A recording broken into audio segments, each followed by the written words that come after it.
할렐루야, 반갑습니다. 어민우 목사입니다. 요즘 한국 정치 좀 돌아가는 뉴스들을 보면 답답하기 그지없습니다.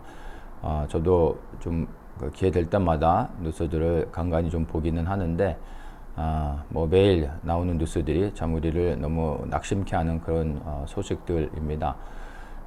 저도 이 뉴스들을 좀 보면서 좀 정리가 되는 것이 있으면 좀 정리해서 또 기도의 방향들을 좀 우리 성도님들과 좀 나누도록 하겠습니다. 오늘은 제가 우리가 좀 정치 현안에 많이 이제 좀 몰입되다 보니까 또 반대편에서 일어나고 있는 사실 어떻게 보면 더 중요한 그러한 이제 이슈들이 있는데 그런 것들을 좀 놓치고 있는 것 같습니다. 그래서 그런 부분을 좀 나누려고 합니다. 다름 아니라 이제 그 CBDC 이제 디지털 화폐 이 부분을 좀 이야기하려고 합니다. 모바일 아이디, 디지털 아이디라고도 말하죠. 이것이 이제 실행된 거는 다 아실 거라 생각합니다. 그래서 주민등록증이나 운전면허증을 이제 그 모바일로 받아서 실질적으로 이제 합법적으로 사용할 수가 있게 됐습니다. 그래서 이 디지털 아이디를 이제 핸드폰 같은 곳에 넣어가지고 실물 카드를 갖고 다니지 않아도 이것을 대체해서 사용할 수 있게 되었고요.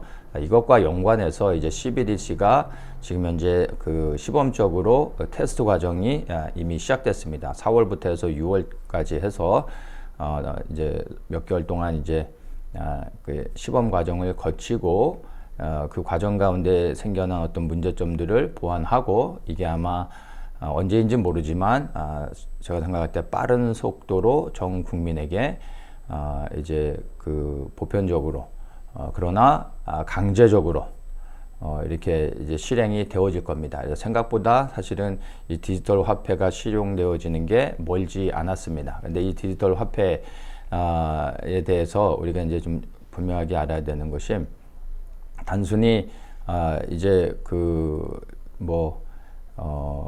화폐를 이제 돈을 사용하는 방법이 좀 더 이렇게 좀 다르게 변화되는 것으로 이렇게 생각해서는 안 되고요.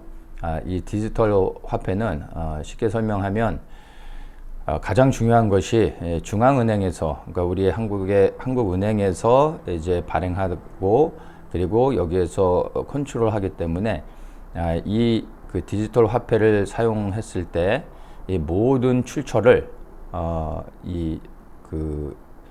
은행에서 그리고 또 여기에 관련된 모든 사람들이 다 실시간으로 볼 수 있다는 것입니다. 그래서 이 사람이 어디에서 돈을 얼마를 썼는지 그 사람이 사용한 곳이 어디인지 그리고 이 사람이 가지고 있는 이 계좌에 이제 그 돈이 얼마나 있는지 이런 것들을 완전히 다 100% 실시간으로 알 수가 있는 겁니다. 그래서 돈을 사용하는 것뿐만이 아니라 돈을 사용할 때 어디에 사용했는지 그리고 그 장소가 어디인지 얼마를 썼는지 이런 것도 실시간으로 다 알 수 있을 뿐만 아니라 은행에 이 사람이 얼만큼의 돈을 보유하고 있는지 이런 것들도 다 이제 알 수가 있는 것입니다. 그래서 이것은 사생활 침해가 되는 것이고 또 이제 내가 사용하는 곳마다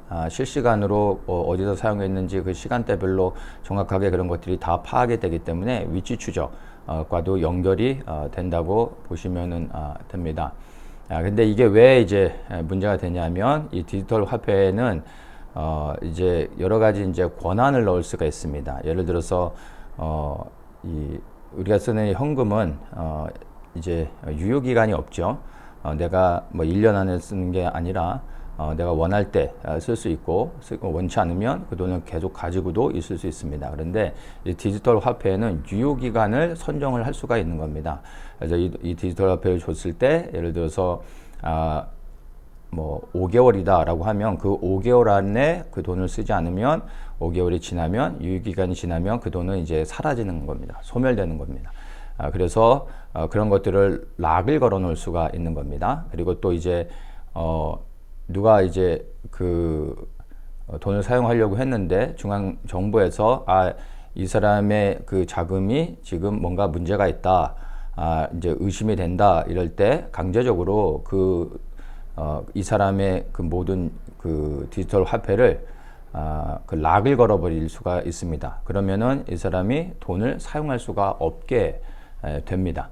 그리고 그 어떤 그 용도에 따라서 그 사람의 이 일정 금액을 이 어느 지역을 벗어나서는 사용할 수 없게끔 한다거나, 아니면은 이제 카테고리를 만들어서 뭐 음식을 사는 것 외에는 다른 것들은 사지 못하게 한다거나, 이런 식으로 구체적으로 이제 그 디지털 화폐에 대해서 코드를 넣고 그 돈의 출처들을 관리할 뿐만 아니라 이 사람이 사용하는 모든 것까지도 통제할 수 있는 그러한 막강한 그 권한, 그리고 어떤 그러한 구체적인 이런 기술들이 그 안에 다 포함이 돼 있기 때문에 이 디지털 화폐는 생각보다 굉장히 좀 복잡하고 또 편리한 것 같지만 굉장히 우리를 여러 가지로 통제할 수 있는 그러한 위험 요소가 있습니다.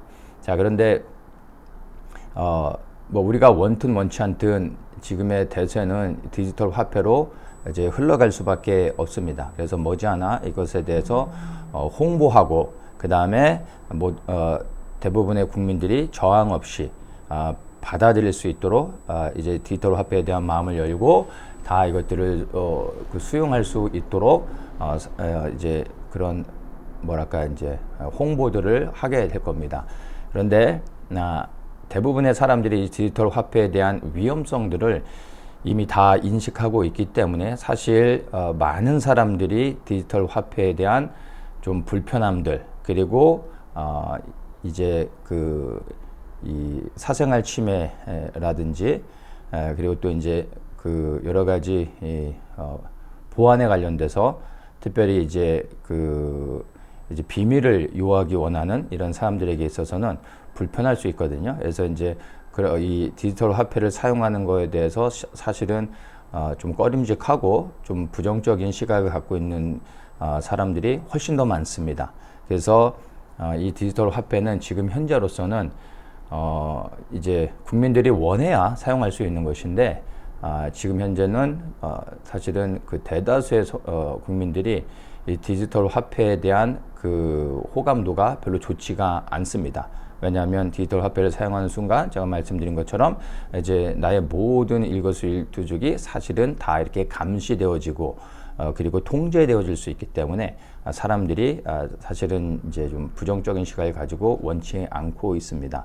자, 그런데 이러한 불식을 한순간에 이제 잠식시키고 모든 사람들이 적극적으로 이 디지털 화폐를 환영하고 또 수용할 수 있도록 하는 그런 모든 일들이 일어나게 됩니다. 그런데 사실 제가 이제 뭐 그 전에 이제 좀 미리 이제 이 이야기를 하려고 했었는데 여러 가지 정치적인 이슈 때문에 이제 또 좀 이제 이런 오늘 하는 이야기를 좀 이제 뒤로 미루게 됐는데, 그 사이에 뭐 그 몇 주 전에 SK 해킹 사건이 있었죠. 예.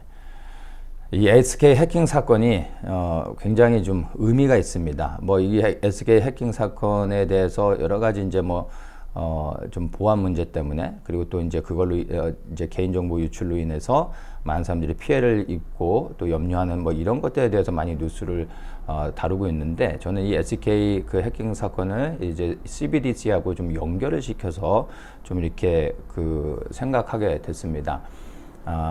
CBDC가 실행이 되더라도 제가 말씀드린 것처럼 많은 사람들이 개인정보가 유출되어지는 부분들, 그리고 자기의 사생활이 노출되어지는 것들, 자기 정보가 다른 사람들이 다 알게 되는 부분들, 다른 사람이라고 할 때 뭐 일반적인 사람은 아니지만 이제 정부라든지 은행에서 나의 모든 것들을 다 알 수 있다라는 거죠. 이제 그런 것들이 상당히 어떤 사람들에게는 많이 불편할 수 있는 부분입니다. 자, 그런데 이러한 염려들을 한 번에 해결시키는 것이 바로 SK 해킹 사건이었습니다. 자, 많은 사람들이 SK 해킹 사건으로 인해서 많이 좀 이제 염려하고 있는 이유가 뭡니까? 단순히 전화번호가 해킹됐기 때문이 아니라 이 전화번호를 해킹함으로 인해서 그 개인정보가 유출되고 결국에는 이 은행 계좌에 있는 이제 돈을 인출해 가는 거죠. 결국에는 SK 해킹을 통해서 계좌가 이 계좌를 해킹하고 그래서 계좌에 있는 개인의 돈을 이제 불법적으로 이제 가져갈 수 있기 때문에 많은 사람들이 이 SK 해킹 사건으로 인해서 심각하게 우려하고 있는 것입니다. 자, 그러면 이 SK 이 해킹 사건이 일어난 것으로 인해 가장 사람들이 염려하는 건 뭐냐면 전화가 해킹된 게 아니라 은행 계좌가 해킹되는 것을 염려하는 겁니다. 그런데 이게 왜 CBDC하고 지금 그 CBDC가 시범적으로 실행되고 있는 상황 가운데서 이 SK 해킹 사건이 일어났냐라는 것은 알 수는 없지만 아주 절묘한 타이밍이라는 겁니다. 왜냐하면 이제 CBDC를 사용하게 되면 이제 SK 해킹 사건 같은 걸로 인해서 염려할 필요는 사실 없게 됩니다. 왜냐하면 이 디지털 화폐는 그 개인의 돈을 누가 가져가는 순간 누가 가져갔는지, 어느 계좌로 가져갔는지, 얼마를 가져갔는지, 그리고 그 계좌에서 이 사람이 어디로 또 보내고 어떻게 쓰는지를 100% 추적할 수가 있습니다. 이거는 속일 수가 없는 겁니다. 디지털 화폐는 가져가는 순간 누가 가져갔는지, 어디로 갔는지, 어떻게 사용되는지가 100% 실시간으로 확인이 되는 거기 때문에 앞으로 CBDC가 실행이 되면 이제 뭐 보이스피싱이라든지 뭐 이 SK 해킹 사건 같은 것이 일어나도 전혀 염려할 필요가 없습니다. 왜냐하면 절대로 개인의 그 계좌에서 돈을 불법적으로 인출해서 뭐 훔쳐가고 사기치는 이런 일들 자체가 근본적으로 차단되어지는 겁니다. 자, 그래서 사람들은 이 CBDC가 아무런 문제가 없을 때는 이 CBDC에 대한 부정적인 견해를 갖게 되지만, 그러나 이 SK 이제 해킹 사건들을 겪을 때 사람들은 CBDC를 환영하고 그것들을 받아들이고 부정적인 생각들을 버리고 적극적으로 CBDC 실행에 동참하게 되는 겁니다. 이해되십니까? 그래서 자, 코로나 때도 우리 팬데믹 시대에 많은 사람들이 백신을 맞았던 이유가 뭡니까? 만약에 이 코로나로 사람들에게 어떤 두려움을 주지 않았으면은 사람들이 백신을 맞지 않았을 것입니다. 아무런 어떤 팬데믹 이 사건이 일어나지 않은데 사람들이 자발적으로 백신을 맞을 일은 없겠죠. 그러니까 사람들을 이 코로나로 두렵게 만들고 모든 사람들이 다 백신을 맞게 만들었던 겁니다. 그리고 이 백신을 통해서 이제 사람들을 통제하는 이제 여러 가지 시스템들이 준비되어졌죠. 그래서 이와 같은 방식으로 이제 CBDC에 대한 부정적인 견해들이 이번에 SK 사건을 통해서 완전히 다 사라지게 되는 겁니다. 그리고 이제 사람들은 CBDC가 오히려 나의 자산을 안전하게 보호할 수 있는 가장 좋은 시스템이라고 생각하게 되고 CBDC를 적극적으로 다 받아들이게 되는 것입니다. 그리고 이제 통제 안에 들어가는 거죠. 그래서 정말로 이제 이 CBDC가 실행이 되어지는 순간 이제 정부가 절대적인 권한을 가지고 사람들을 통제하게 됩니다. 국민들을 통제하며 이제 국가에 저항하는 사람들, 또 문제가 있는 사람들, 이런 사람들에게 이제 계좌를 락을 걸어버릴 수가 있고, 또 이제 국민들에게 지원해주는 여러 가지 다양한 이제 지원금들이 있게 될 겁니다. 근데 이런 것들을 이제 국가가 원하는 방식으로 원하는 카테고리를 만들어서 거기에 사용하도록 하고 사람들의 생활을 이제 컨트롤하게 되는 겁니다. 이게 성경에서 이제 말하고 있는 적그리스도 이제 세상을 통치하는 그러한 이제 세계 정부가 일어나게 되죠. 이것은 뭐 음모론이 아니라 실제 있게 될 일입니다. 그런데 지금 그러한 일들이 하나하나 우리가 인식하지 못한 사이에 절묘하게 하나하나 모든 것들이 정말로 이렇게 준비되어지고 있는 겁니다. 그래서 CBDC는 이미 테스트 과정을 거치고 있다라는 것은 머지않은 시간에 이제 전 국민을 대상으로 해서 실행이 되어질 거고, 국민들은 지금의 이 해킹 사건을 통해서 이제 대부분 이 CBDC를 받아들이게 되고 자연스럽게 정부의 통제 안에 들어가게 됩니다. 그리고 한국의 정부는 이제 세계 정부의 시스템 안에 들어가서 거기에 모든 통제 안에 당연히 또 따르게 되겠죠. 근데 이러한 일들이 정말 빠르게 일어나고 있다라는 것입니다. 그래서 이런 것들을 볼 때 우리가 살고 있는 이 시대가 얼마나 주님의 재림이 가까웠는지를 생각할 수 있게 되는 겁니다. 지금 제가 말씀드린 것은 먼 훗날 10년, 20년 후에 일어날 일이 아니고요. 1년, 2년 안에 일어날 일들인 것입니다. 그리고 이제 세상을 통제하는 이러한 일들이 생각보다 우리가 살아가고 있는 이 삶의 현장 가운데 너무 깊숙이 지금 들어왔다라는 것입니다. 그래서 그런 것들을 생각할 때 지금 우리 눈에 보여지는 이 정치적인 현황들, 이런 것들은 사실은 어떻게 보면 중요한 것이 아닙니다. 여러분, 이 대한민국이 우파 정권이 들어오든 좌파 정권이 들어오든 어떤 정부가 들어오든 간에 이 CBDC, 즉 국민을 통제하는, 그래서 적그리스도의 시스템이 실행되어지는 이 모든 체제를 위해서 정부가 움직이게 됩니다. 그것은 우파 정부든 좌파 정부든 전혀 상관이 없는 겁니다. 어떤 정부가 들어서든 지금 한국의 이 시스템을 적그리스도 시스템으로 가게 돼 있습니다. 그건 한국뿐만이 아니라 전 세계 이제 주요 선진국들이 다 이와 같은 시스템 안으로 들어가고 있는 중입니다. 그래서 지금 자유민주주의 체제를 지키는 것, 공산주의와의 체제의 전쟁, 이런 것이 사실은 중요한 게 아닙니다.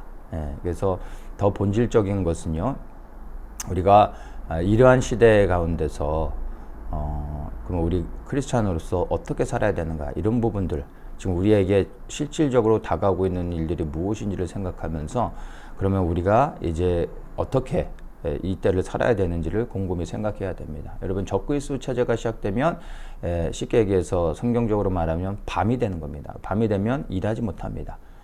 낮 동안에만 우리가 일할 수 있는 것입니다. 그래서 우리에게 일할 수 있는 시간이 생각보다 그렇게 많지 않습니다. 그렇다면 우리가 이제 일할 수 있는 이 낮 시간에, 밤이 오기 전에 우리가 무엇을 해야 되겠습니까? 믿는 그리스도인들은 하나님의 일을 해야 되는 겁니다. 주님을 충성스럽게 섬기는 것이 밤이 오기 전에 우리 크리스찬들이 해야 될 일입니다. 밤이 오면 일할 수 없고 이제 주님 앞에 서야 되는 것입니다. 주님 앞에 섰을 때 우리가 주님 앞에서 고개를 들고 주님 앞에 보여드릴 수 있는 것은 우리가 하나님의 일들을 감당하고 그 일들의 열매를 가지고 주님 앞에 서게 되는 것입니다. 그래서 지금은 그 어느 때보다도 태극기를 들고 나가서 우파의 목소리를 내고 우파 대통령을 세우는 이런 게 중요하지 않습니다.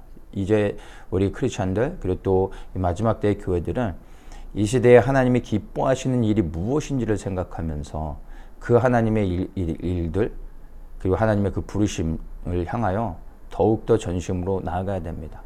저는 그것이 무엇인지 알고 있습니다. 제게 있어서 하나님의 일이 무엇이고 제게 맡겨진 일이 무엇인지 저는 명확하게 그 하나님의 부르심과 비전들을 가지고 나아가고 있습니다. 그러나 각 성도들은 하나님의 부르심과 비전이 다를 수 있습니다. 여러분 스스로가 이 마지막 시대를 살아가는 성도로서 어떻게 이 낮 시간에 무슨 일을 해야 하나님을 기쁘시게 하고 하나님께 영광을 돌릴 수 있는가 곰곰이 기도하며 하나님의 뜻을 구해 보십시오. 그리고 낮은 이 시간에 정말로 더욱더 전심으로 하나님의 기쁨과 그분의 영광을 위해서 살아가야 되는 것입니다. 그래서 눈에 보여지는 이 자그마한 일들 가운데 일비해제하지 말고 여러분 정말로 마음의 중심을 예수 그리스도께 딱 두고 그리고 하나님이 기뻐하시는 그 일들을 위해서 전심으로 달려갈 수 있는 여러분들 되시기를 정말 주님의 이름으로 축복합니다. 그래서 각자에게 부르신 그 부르심의 사명을 여러분 기도하며 그것을 발견하시고 그 부르심을 향해서 전심으로 정말 이 남은 때를 힘있게 주님의 일들을 감당하며 살아갈 수 있는 모든 성도님들 되시길 주님의 이름으로 축복합니다. 샬롬.